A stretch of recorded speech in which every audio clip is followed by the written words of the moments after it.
It's Monday, April 14th, 2025. Questions and some answers on tariffs, another assassination plot foiled, and a Monday morning white pill. Next on the AM Update. History will record that the actions President Trump has taken in recent days were the beginning of saving the West from complete economic domination. Is it worth it to upend the global economy for HVAC jobs? He's dead serious that Iran cannot have a nuclear weapon. All that clip, Ezra, and what Chamath said, what Chamath said is simply that the White House listens when he calls, whereas he couldn't get his calls returned by the Obama administration. Well, news emerged over the weekend that the Trump administration, that the United States is pausing tariffs on semiconductors used for smartphones and laptops. That obviously sent shivers down the spines of multiple people on the right and the left, basically saying, hey, that's a tell right there. You're telling our enemy here in this trade war, China, that's our soft spot. That's our weak spot. On ABC News this week, Trump advisor Howard Lutnick says things are a little bit more complicated. So you're saying that the big tariffs on things like smartphones and laptops, iPhones, all those iPhones built in China, that those tariffs are temporarily off, but they're going to be coming right back on in another form in a month or so? Or what are you saying?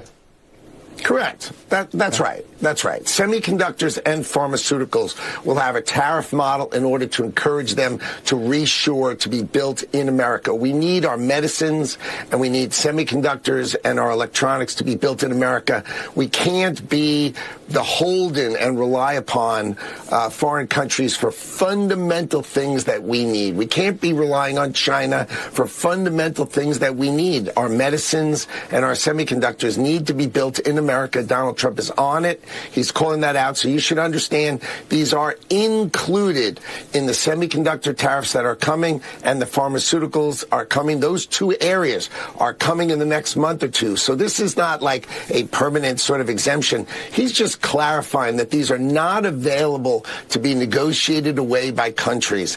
Commerce Secretary Howard Lutnick explaining that these exemptions for tariffs on hardware, for electronics and pharmaceuticals are just that, temporary. Here is U.S. Trade Representative Jamieson Greer on the dynamic between the United States and China. The only reason we're really in this position right now is because China chose to retaliate. So many other countries affirmatively said they did not want to retaliate. We want to negotiate with the Americans, and the Chinese made a different decision. So it's not a plan to do that. It was a Chinese decision. They have agency here. U.S. Trade Representative Jamieson Greer also saying that he hopes to have many deals done with other countries other than China in the coming days, in the next 90 days. Here is Deputy Chief of Staff Stephen Miller. History will record that the actions President Trump has taken in recent days were the beginning of saving the West from complete economic domination by another power. On board Air Force One late Saturday night and into Sunday, this was actually around 2 a.m. Eastern Time, President Trump held a press scrum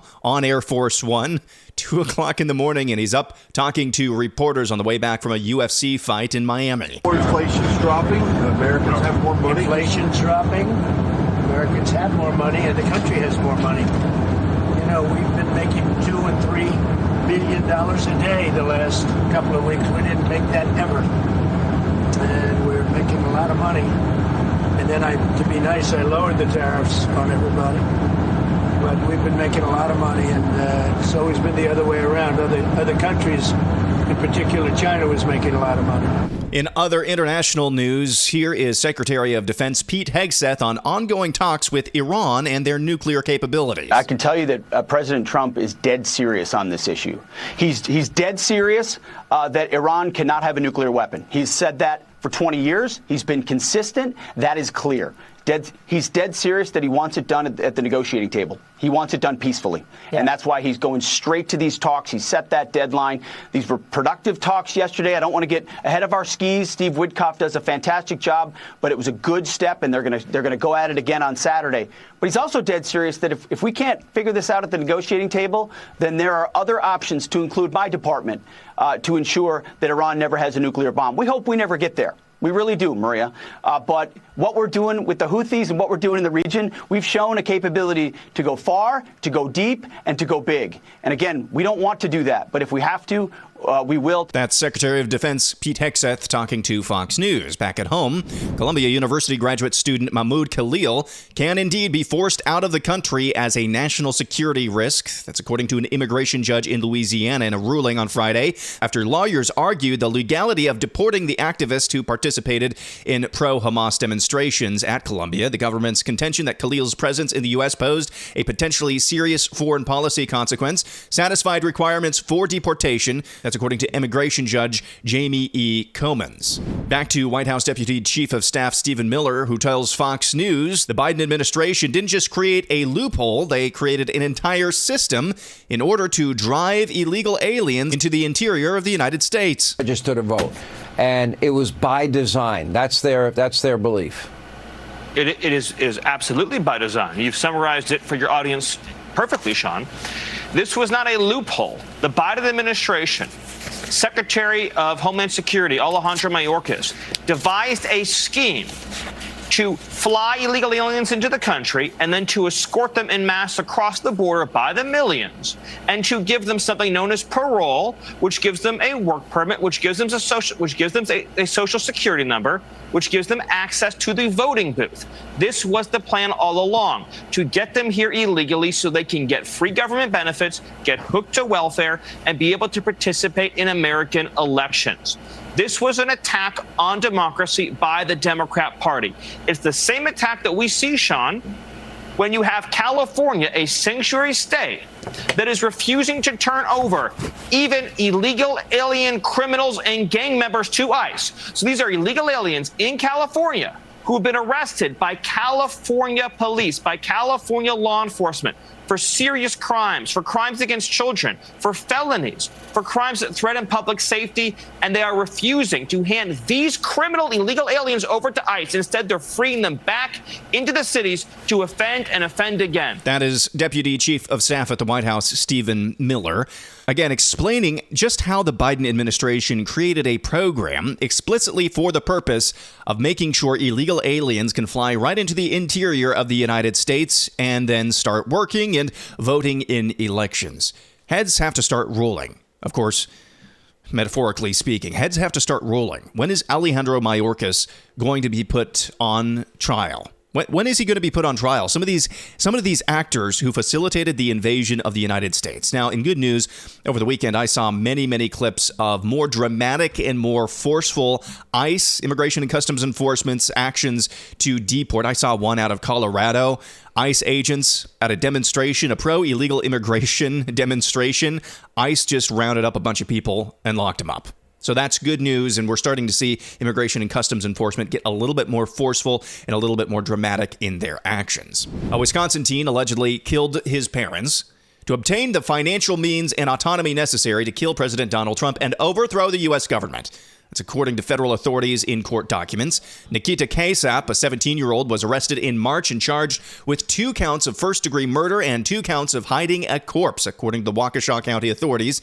Other charges include theft of property over $10,000 and misappropriating identification to obtain money. Court documents show investigators are pursuing federal charges including conspiracy, presidential assassination, and use of weapons of mass destruction. The teen's stepfather, Donald Mayer, a 51-year-old, and mother, Tatiana Kasap, 35, were both found dead inside their home by the Waukesha County Sheriff's Department on March 1st, according to a press release from the department. The Sheriff's Department issued a search warrant and said they found material on the teen's phone related to the Order of 9 Angels, which is a network of individuals holding neo-Nazi, racially motivated extremist views. And this individual, this 17-year-old, killed his parents in order to get money and the autonomy, he says, in order to assassinate President Trump in an attempt to overthrow the United States government.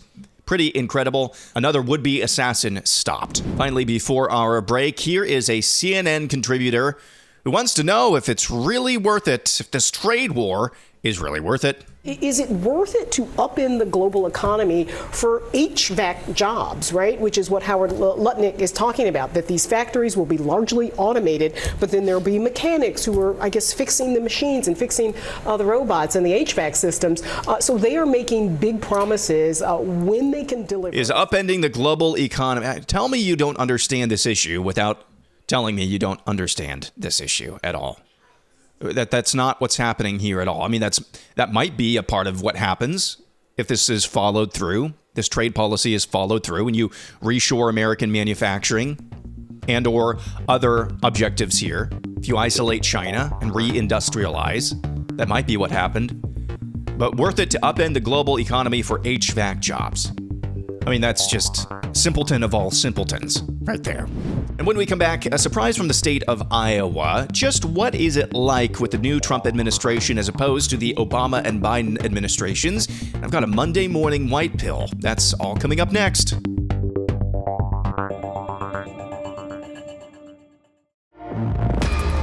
I am confident that the next generation will continue to build on our success. Iowa is a special place, and it's because of our people and values, the hard work, resilience, and the sense of community that define us. That is what makes Iowa exceptional. To all of you who have supported me, pushed me, and worked alongside of me, a heartfelt thank you. I could not have done this without you. Iowans have placed their trust in me, and I have done my best to honor that trust every day. Iowa Governor Kim Reynolds, in the shocker of all shockers, announcing she's not running for re-election. This came as an absolute, like I said, shock on Friday when she made that announcement that you just heard. Unclear on why she's come to that conclusion to not run for re-election. But I know a lot of people were planning on the next 4 years after she won her re-election to kind of figure out who the successor would be. Well, that process starts now. And being in Iowa, this is where this show originates from. This AM update originates from. I'm really unsure at the moment who would be the farm system in place. That's one thing maybe that Governor Reynolds has not really put in place, a farm system in order to really cultivate and bring up the next generation of political talent in the state. One of the most successful governors, Republican governors in the country currently, Kim Reynolds of Iowa, announcing she is not seeking re-election next year.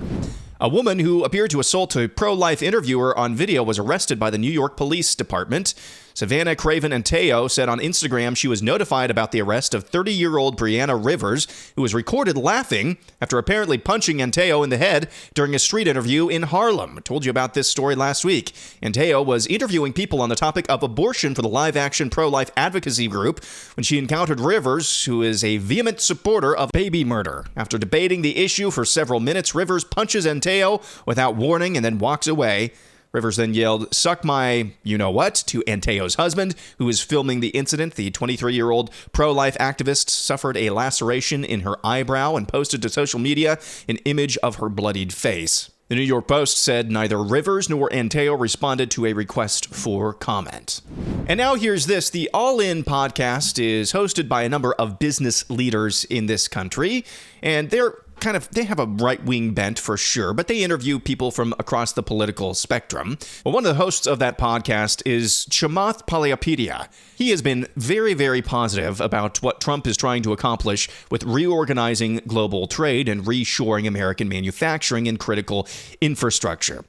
He was accused of indicating that the White House, the Trump White House, makes backroom crony deals with business leaders. He was accused by New York Times' Ezra Klein, who joined the All In podcast. Now, this clip is not so much about clarifying what Chamath said, so much as it is spelling out the differences between this Trump administration, what they're actually like dealing with, as opposed to the Obama and Biden administrations. Listen to this. Before I came on the show, This is the voice of Ezra Klein, by the way, the New York Times columnist. Where you're saying that one of the problems with the Biden administration was that you couldn't get anybody on the phone. And in the Trump administration, you make the call, the deputy chief of staff picks up, you say, hey, I need you to talk to this company. I work with them. They're freaking out about the tariffs. The deputy chief of staff calls the company. They work something out. No, not that they work something out. They listen. They listen. This world in which we are doing the deal making by individual relationships, by who can get their calls answered, not by rules that feel clear and stable. That's how the Biden. No, but that's how the Biden administration worked, listen to Ezra. That clip. That's not what Chamath said. And that's not what I said. Well, Chamath, Ezra, you're trying to make it sound like corruption. Hold on. Ezra and Biden, it was George Clooney that was making the call. Who cares what George Clooney thinks? Didn't you just say on? I was very, very critical of Biden running again. I saw that clip, Ezra, and what Chamath said. Hold on. What Chamath said is simply that the White House listens when he calls, whereas he couldn't get his calls returned by the Obama administration. Great. I think we're actually not saying something all that different here. No, you made it sound like corruption. I actually do think what Trump is working through is deal by deal patronage based on how he sees the company. The other country. That's not what happened. Ezra, can I just make sure that this is clear to you? This is a 150-year-old American business. I have no interest in that company except a friendship. These are Americans hiring Americans trying to compete with China who were very negatively affected. And all I said was, why don't you have a chance to explain what's happening on the ground? My point that I was trying to make, and maybe I didn't make it clear enough, so let me set the record straight. The Trump administration, what I have seen as a businessman, is willing to hear the conditions on the ground. As a businessman, when I was building, Ezra, just to be clear, critical rare earth supplies for America under the Biden administration, battery can materials to compete with China under the Biden administration, AI chips to be the best inference solution under the Biden administration, I couldn't get a call back. That's just the facts. Not because I wanted anything, just to tell them what was going on. So fair enough. That is insane. Okay, fair enough. I am not telling you that the Biden administration should have returned your calls. What I am saying is that the degree to which Trump first, and then everybody around him as an example of him, because culture comes from the top, is working off this kind of individual call and deal making worries me, because I believe that you had every one of these calls you're saying, and they went exactly the way you say they went. And then the calls that you are not getting, and they 2 minutes ago, Ezra, you were saying that a 10% across the board tariff was too broad and we need to go industry by industry. And now you're saying that it's going to be too particular and he shouldn't do country by country negotiations. Using the word deal making, so listening to people. Listening to people is not deal making, Ezra. It's just listening to people. Are you really going to be here and tell me that the way Trump himself works is not individual deal making with countries, with people, with Eric Adams? Is this really the argument here? I will tell you what I've seen, and David's seen much more. What I have seen from the president is he takes in hundreds of opinions and starts to figure out what the ground truth is. And the reason is when you only listen to one or two, every president probably deals with this, you have this information asymmetry problem because you are the president of the United States. And so how do you cut through it? You talk to hundreds and hundreds of people and you triangulate what the truth is. So it's not like he's giving any favor. He's collecting information. That is a good process. You want the most powerful person in the world to get to the ground truth. So that is a clip from the All In podcast featuring Chamath, I'm not going to try to say his last name again, David Sachs, and that New York Times columnist, Ezra Klein. What you just heard described there from Chamath is actually a wonderful example of leadership from the White House. They understand how serious what they are trying to accomplish actually is, and they're just trying to listen to as many people as possible to try to figure out what the truth is. Wisdom in a multitude of counsel. Yet this New York Times columnist, of course, sees this in the most cynical of light, just assuming that because the Trump administration is listening to hundreds of business leaders, that they are cutting cronyistic backroom deals. That's not what's happening at all.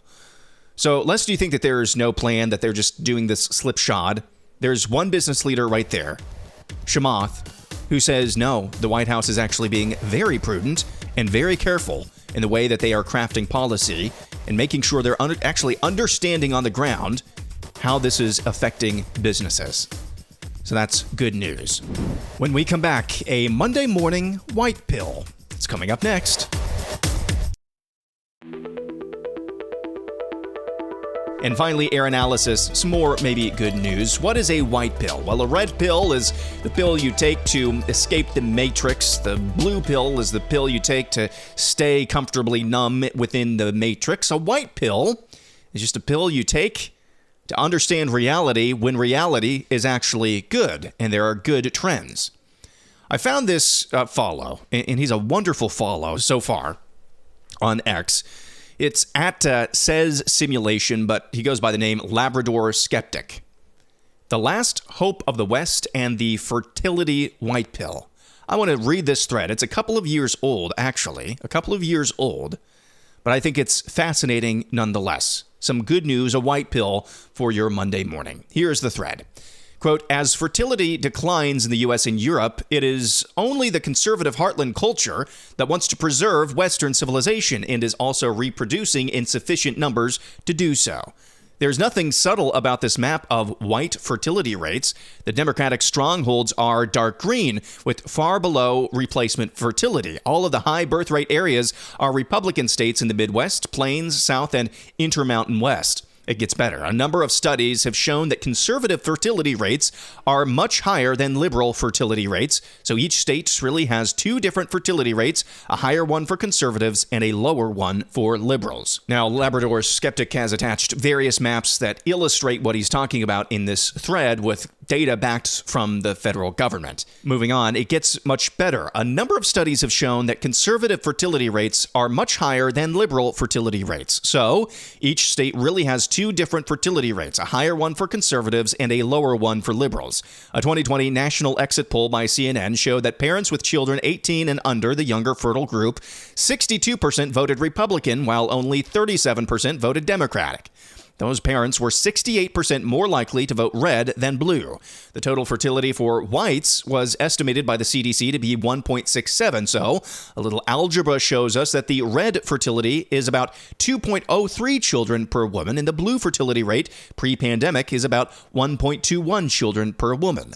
Nationally, Republicans are almost at replacement levels. Democrats are far below. Importantly, red fertility rates vary greatly. The more rural, conservative, and religious the person and county, the culture, the higher the fertility rate. These cultural differences lead to differences between Republicans. Coastal urban Republicans are not, on average, as religious, rural, or conservative, and the birth rates confirm that. Heartland Republicans are the ones with culture that reproduces. Heartland he defines as the South and the Midwest, the Rust Belt.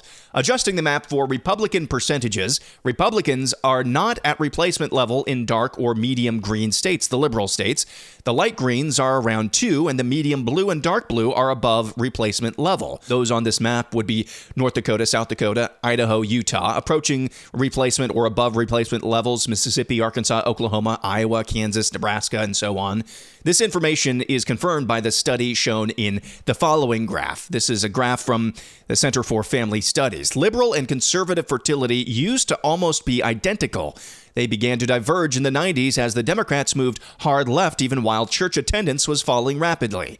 When we compare the double lines for children, for total children, for women still in their childbearing years, we can see a major change. Younger conservative women moved from a 0.25 to a 0.5 advantage, to nearly a 1 child per woman increase over younger liberal women by 2018. In the Heartland states in particular, there's a strong diverging culture that is likely invisible to coastal urbanites. Liberals are in the second generation in not being all that into children and of prioritizing careers. Political polls show that Heartland youth have not moved hard left like their coastal peers, and by their most personal decisions, young Heartland women are showing that they are in a culture that is increasingly diverging from the blue urban cities. This gap has likely widened quite a bit over the last 5 years, particularly with the pandemic.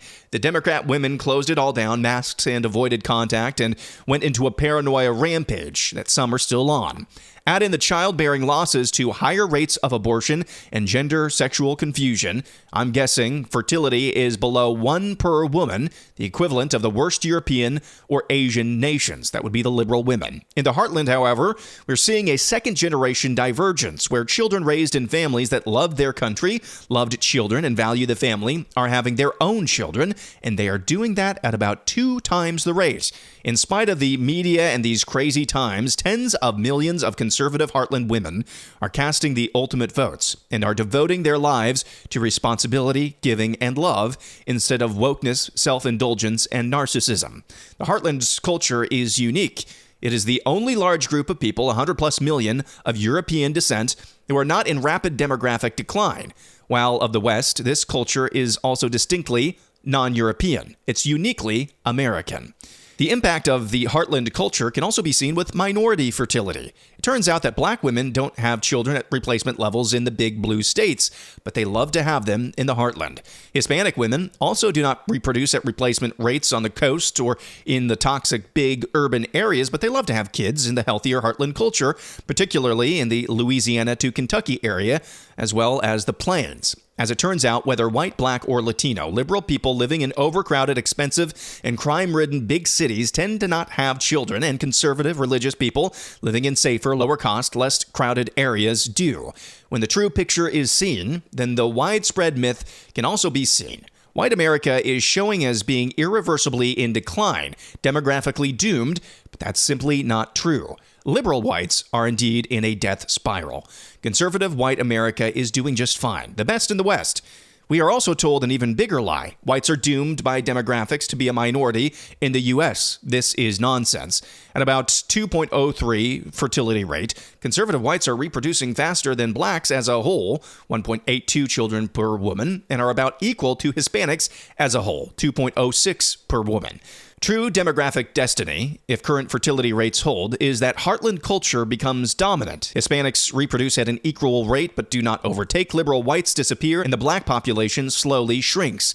The only way to prevent this is for the Democrats to cheat, which they are doing in every possible way. Immigration is the ultimate cheat, and this is why the borders are open and millions are flooding in. Keep in mind, of course, this was written 2 years ago.